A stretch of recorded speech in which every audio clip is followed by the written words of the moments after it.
Hello and welcome to another episode of Business and Bubble Tea. Here on the podcast today, we have with us Laurent Le Pen, the founder of Omate. Laurent, it's fantastic to have you on Business and Bubble Tea with us today. All good. Hi, William. Hi, Roberta. Welcome, Laurent. From France to China, how does your China journey start? When did you arrive here in China? So I moved in late 2007 after our last, Christmas dinner with my parents, and I was moving. I was telling them I moved to a city nearby Hong Kong because at that time Shenzhen was not that famous, and I moved exactly on December 27, 2007. So that makes a bit more than 15 years ago. Wow, okay. Yeah, and I And used to work basically in the mobile phone design industry at that time. And Shenzhen was already pretty famous for for manufacturing and for all like the supply chain for mobile phone, but yep. not there were not many big brands at that time. So I was in this industry, and yeah, my company made me move to Shenzhen, and I was 25 years old. So that's how everything started. Exciting. And what got you to stay? What did you enjoy about Shenzhen? What really, encouraged you to stay in China? Was it learning the language, or what was it about it? So it was all about my industry. Basically, if so again, my company make me an offer like to move at that time, and really that was the art already of the industry. Everything was really moving there, but on top of that, there was a big industry shift in 2007. If you remember, it was the beginning of the with the launch of the iPhones, the very beginning of the smartphone. There was a Yep. big disruption in the mobile phone design industry at that time. So I moved exactly during that period, and 6 months later was even bigger for us because there was the launch of Google Android. So today all Mhm. of that looks abused, but because we all have that in our pockets, but Yep. it was a big yeah, so it's really about the industry. I consider myself as an industrial migrant Yep. because if, for example, if I was in the fashion industry, I would have been probably today in Paris, in Milan, or in London, whatever, these kind of cities. Mhm. But for mobile phone design at that time, and later on for Internet of Things and all this consumer electronics, Shenzhen was the right place. So I moved there really by pushed by the industry. Yep. And then, what was the shift from working for this mobile company to create your own company? Did you find Shenzhen as the city of entrepreneurship? Was this the spark that led you to the creation of your company, Omate? Yeah, so it took me some years. So it was from 2007 to 2012. So for 5 years, I was still working in that industry. So my first company was a spin-off of Philips Mobile. Then I joined original design manufacturer in Shenzhen. I work also for a rugged company called the Sony in San Francisco. But Yep. so I was still in that environment. But then in 2012 was really like the end of this kind of feature phone, small display phone, and it was also the beginning of the wearable, the smartwatch, a very early beginning of the smartwatch. Yep. So so it was like a combination of factors that makes me make the decision to launch Omate, and some eureka moment as well, etc. So Yep. yeah, that's how everything started. 2012, then really moving to it 2013. So 10 years ago. Amazing. And so when you talk about Omate, you mentioned the fact that you're, I guess, a wearable as a service company. Can you explain a little bit what that entails, a wearable as a service? So today that's what we do indeed, like wearable as a service. So we created this generic term like to explain how we use the smartwatch and other connected device as a tool to Yeah. run different kind of services through our partners. So if you take, for example, like like a smartwatch, like for seniors, so like that one, Hmm. and if the wearer press the red button, it will automatically connect to a call center, and it will launch, like trigger a full set of services. Especially for telecare is very important. You can take like all this information. You can turn on like the heart rate monitoring system of the Yeah. watch. You can turn on the camera, for example, and engage like a conversation with a wearer. Based on that, according to the alerts, they can launch different kind of services. So they can call an ambulance, for example, or Mm. call the if they have the access to the nearest neighbor, for example, information. They can ask them to come over. So that's how we create like this kind of ecosystem with our customers and our partners. And is there a particular advantage derived from being based in Shenzhen where you're at? Like, what's the is there an advantage to being based here? Is the product itself being sold within China or outside? What's I guess the target geography and the advantages? Well, being in Shenzhen, it's a big advantage in terms of supply chain and speed to market. So you can see here what we call the Greater Bay Area is all the cities around Hong Kong, Shenzhen, Guangzhou, and all the satellite cities around you. You can literally make like 100 kilometers, diameter, and you will find like every possible, components, Yeah. technologies, and skills to build any kind of Internet of Things product. So this is a huge advantage in terms of speed. Um, and yeah, that's all we use that. But it's also because I've been there for many years. So um, it's probably more difficult, most likely much more difficult to do that in anywhere else in the world. So that's the main advantage of being in Shenzhen is the speed. The China speed that we talk about also in other podcasts. And we know that the watch is also for kids.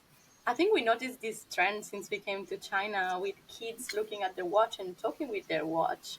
Can you tell us about more about these target customers and what's the function of the watch for them for kids? Yeah, actually, so we launched kind of the very first kid smartwatch. At that time was a 3G model back in 2015, and we call it like Omate K3. Um, the idea is really like to make it as it's a full telecom product. So it's a standalone device. There is a SIM card inside. There is so it's connected to the telecom network, and you can track. You can geolocate like the kids through an application. So for the parents, it's very Hmm. good. For the kids, like after school when they come back, on the way back. So it gives like kind of peace of mind to the parents, and you can also like communicate with them through video call. So Yeah. then it became like very popular in China across the last, I would say, like 5 years. It really became super big with some really big companies Mm. right now. We even cooperate with some of them. Um, it actually we really try hard to expand that business model or that concept outside of China, but it took quite well in some countries, but never really in the West. It's starting. Many people tried, but um, it's also like about cultural aspect. We don't like this term like tracking. Even Yeah. Yeah, for the that's it. parents. But um, yeah, it's something did not really work yet in the West, but really in China it's super big. Like if you are like a parent of a kid like age, I would say like 7 to 12 years old, and you don't give him like a kid smartwatch, probably a bad parent, you know. So it's Oh become like wow. a, yeah, it's a really big market. So every single kid. Then there is also this adoption of many technologies like WeChat Pay. So it's Yep. kind of it's like their wallet. They can take the metro with it by themselves. You can generate a QR code. So it's really a high-end, super sophisticated device, Yep. basically. But it's also because of that, it's kind of expensive. It's not like a cheap model, cheap hardware, let's say, and even it's linked to carriers, or like to a plan with a subscription and so on. Yep. So it's something more difficult to accept, I think, for Westerners. Uh, but we are designing another one for partners in Europe. And actually, we really believe it will be announced soon. Actually, we really believe this is going to be more acceptable for, especially in Europe, actually, but also in US. Which is just like a simple Bluetooth. It's very slim. Also, it's much slimmer than like a kid smartwatch. I can show you another one, a kid smartwatch. You can see the difference is quite big. Let me just show it. Sorry. Yeah, it is. Yep. So this is a kid smartwatch, basically. Right. Yep. You see, it's quite big because it packs a lot of technology, a lot of 4G antenna. There is a slot for the SIM card here. Yep. You have a camera on top for video call. I mean, it's a crazy device. And this is just a Bluetooth only. So you can see it's Fraction almost of the half size. size. Yeah. Yeah, and it's probably more appropriate for kids' wrist.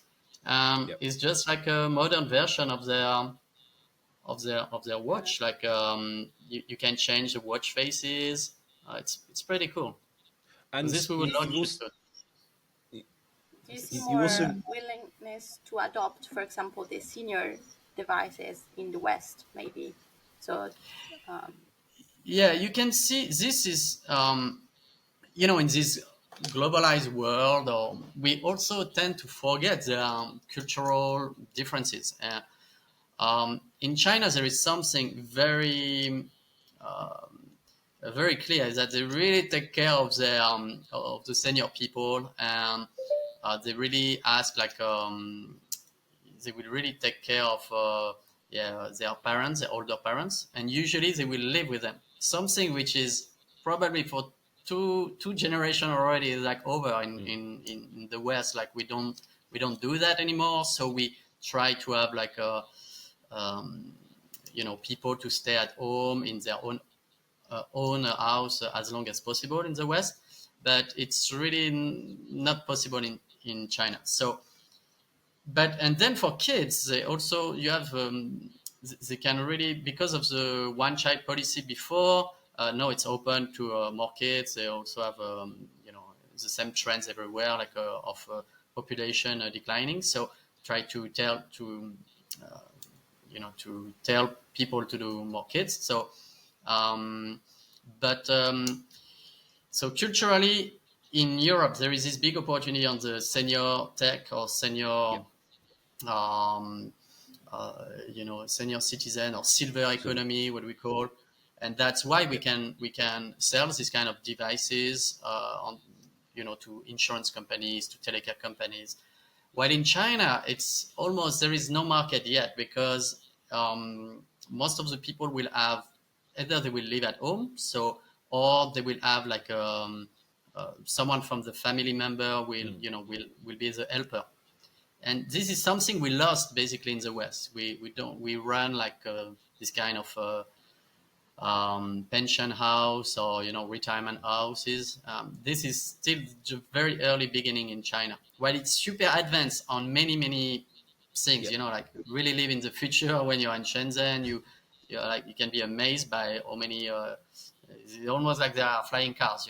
It's really like you have all these electric cars everywhere. You have all this super innovative technology. It's kind of cashless society. But at the Everything same runs on time, a QR code.